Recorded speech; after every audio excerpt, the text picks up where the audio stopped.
দাবি করা হয় 1 কোটি মানুষ পাকিস্তানি বাহিনীর আক্রমণে ঘরবাড়ি ছেড়ে ভারতের শরণার্থী শিবিরে আশ্রয় নিয়েছিল। তো আওয়ামী লীগের নেতারা কিন্তু শরণার্থী শিবিরে আশ্রয় নেয় নাই। তারা দেশ থেকে পালানোর সময় বিভিন্ন ব্যাংকের ভল্ট ভেঙে ডাকাতি করে কোটি কোটি টাকা নিয়ে ইন্ডিয়া গেছিল। সেসব টাকা দিয়ে কলকাতাতে বাড়ি ভাড়া করে থাকতো, ফ্ল্যাট ভাড়া করে, আর মদ খাইতো, আর সোনাগাছিতে কাটকা পাইতো। তো তখন পূর্ব পাকিস্তানের জনসংখ্যা ছিল 7.5 কোটি।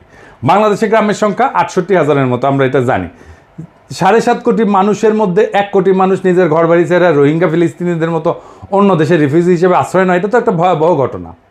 ভারত মাতাও এই সংখ্যা আন্তর্জাতিক মিডিয়াতে সেই সময় তাদের গণমাধ্যম দিয়ে প্রচার করাইছে। তাদের গণমাধ্যম কি জিনিস সেটা তো বুঝেনি। তো এটা করার পিছনে ভারতের একটা স্বার্থ ছিল।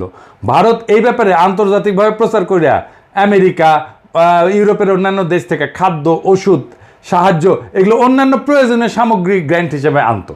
এখন শরণার্থীর সংখ্যা, রিফিউজির সংখ্যা যত বেশি দেখাবে, ভারতের লাভ তত বেশি। কারণ একজনের বিপরীতে যদি তারা 100 জনের হিসাব দেখায়, খাবার, টাকা ইত্যাদি নেয়, তাহলে বাকি 99 জনের টাকা খাবার নিজেরা পকেটস্থ করতে পারবে।